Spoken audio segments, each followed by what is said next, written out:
Lecture biblique du jour. Genèse 12. L'Éternel dit à Abraham: Va-t'en de ton pays, de ta patrie et de la maison de ton père dans le pays que je te montrerai. Je ferai de toi une grande nation et je te bénirai. Je rendrai ton nom grand et tu seras une source de bénédiction. Je bénirai ceux qui te béniront et je maudirai ceux qui te maudiront. Et toutes les familles de la terre seront bénies en toi. Abraham partit, comme l'Éternel le lui avait dit, et Lot partit avec lui. Abraham était âgé de 75 ans lorsqu'il sortit de Charan. Abraham prit Saraï, sa femme, et Lot, fils de son frère, avec tous les biens qu'ils possédaient et les serviteurs qu'ils avaient acquis à Charan. Il partit pour aller dans le pays de Canaan, et il y arrivait au pays de Canaan. Abraham parcourut le pays jusqu'au lieu nommé Sichem, jusqu'aux chênes de Morée. Les Cananéens étaient alors dans le pays. L'Éternel apparut à Abraham et dit: Je donnerai ce pays à ta postérité. Et Abraham bâtit là un autel à l'Éternel, qui lui était apparu. Il se transporta de là vers la montagne, à l'orient de Béthel, et il dressa ses tentes, ayant Béthel à l'occident et Haï à l'orient. Il bâtit encore là un autel à l'Éternel, et il invoqua le nom de l'Éternel. Abraham continua ses marches en s'avançant vers le midi. Il y eut une famine dans le pays, et Abraham descendit en Égypte pour y séjourner, car la famine était grande dans le pays. Comme il était prêt d'entrer en Égypte, il dit à Saraï sa femme: Voici, je sais que tu es une femme belle de figure.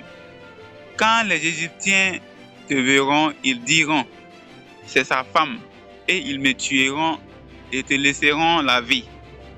Dis, je te prie, que tu es ma sœur, afin que je sois bien traité à cause de toi, et que mon âme vive grâce à toi.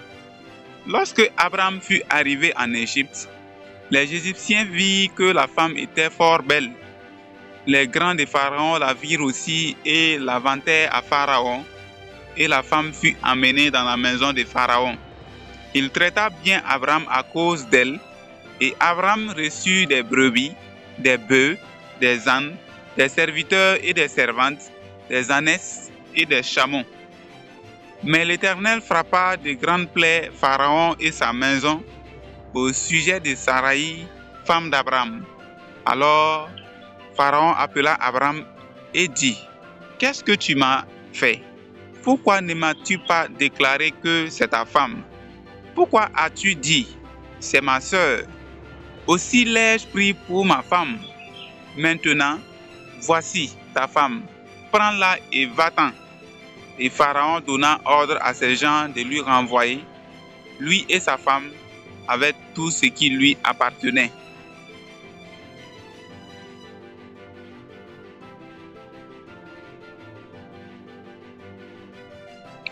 Matthieu chapitre 11. Lorsque Jésus eut achevé de donner ses instructions à ses 12 disciples, il partit de là pour enseigner et prêcher dans les villes du pays. Jean, ayant entendu parler dans sa prison des œuvres de Christ, lui fit dire par ses disciples: Es-tu celui qui doit venir, ou devons-nous en attendre un autre?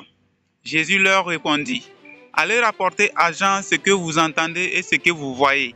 Les aveugles voient, les boiteux marchent, les lépreux sont purifiés, les sourds entendent, les morts ressuscitent, et la bonne nouvelle est annoncée aux pauvres.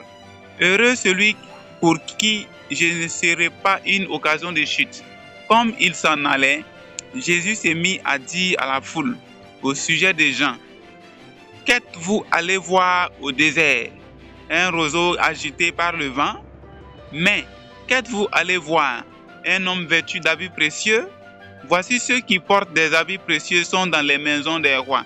Qu'êtes-vous donc allé voir? Un prophète? Oui, vous dis-je, et plus qu'un prophète, car c'est celui dont il est écrit. Voici, j'envoie mon messager devant ta face, pour préparer ton chemin devant toi. Je vous le dis en vérité, parmi ceux qui sont nés des femmes, il n'en a point paru de plus grand que Jean-Baptiste. Cependant, le plus petit dans le royaume des cieux est plus grand que lui. Depuis le temps de Jean-Baptiste jusqu'à présent, le royaume des cieux est forcé, et ce sont les violents qui s'en emparent. Car tous les prophètes et la loi ont prophétisé jusqu'à Jean. Et si vous voulez le comprendre, c'est lui qui est l'Élie qui devait venir. Que celui qui a des oreilles pour entendre, entende. À qui comparerai-je cette génération? Elle ressemble à des enfants assis dans des places publiques et qui s'adressent à d'autres enfants, disant: Nous vous avons joué de la flûte et vous n'avez pas dansé. Nous vous avons chanté des complètes et vous ne vous êtes pas lamentés. Car Jean est venu, ne mangeant ni ne buvant, et ils disent: Il a un démon. Le Fils de l'homme est venu, mangeant et buvant, et ils disent: C'est un mangeur et un buveur, un ami des publicains et des gens de mauvaise vie. Mais la sagesse a été justifiée par ses œuvres. Alors il s'est mis à faire des reproches aux villes dans lesquelles avaient eu lieu la plupart de ses miracles, parce qu'elles ne s'étaient pas repenties. Malheur à toi, Chorazin! Malheur à toi, Bethsaida! Car si les miracles qui ont été faits au milieu de vous avaient été faits dans Tyr et dans Sidon, il y a longtemps qu'elles se seraient repenties et prenant le sac de la cendre. C'est pourquoi je vous le dis, au jour du jugement, Tyr et Sidon seront traités moins rigoureusement que vous. Et toi, Capernaum, seras-tu élevé jusqu'au ciel? Non, tu seras abaissé jusqu'au séjour des morts. Car si les miracles qui ont été faits au milieu de toi avaient été faits dans Sodome, elles subsisteraient encore aujourd'hui.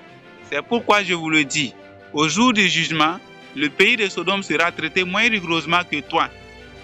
En ce temps-là, Jésus prit la parole et dit: Je te loue, Père, Seigneur du ciel et de la terre, de ce que tu as caché ces choses aux sages et aux intelligents, et que tu les as révélées aux enfants. Oui, Père, je te loue de ce que tu l'as voulu ainsi. Toutes choses m'ont été données par mon Père, et personne ne connaît le Fils, si ce n'est le Père. Personne non plus ne connaît le Père, si ce n'est le Fils, et celui à qui le Fils veut le révéler. Venez à moi, vous tous qui êtes fatigués et chargés, et je vous donnerai du repos.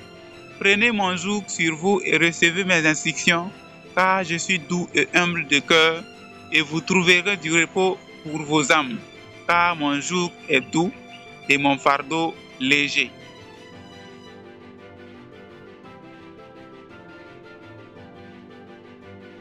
Nous sommes au terme de notre lecture biblique du jour. Nous vous disons merci pour votre écoute.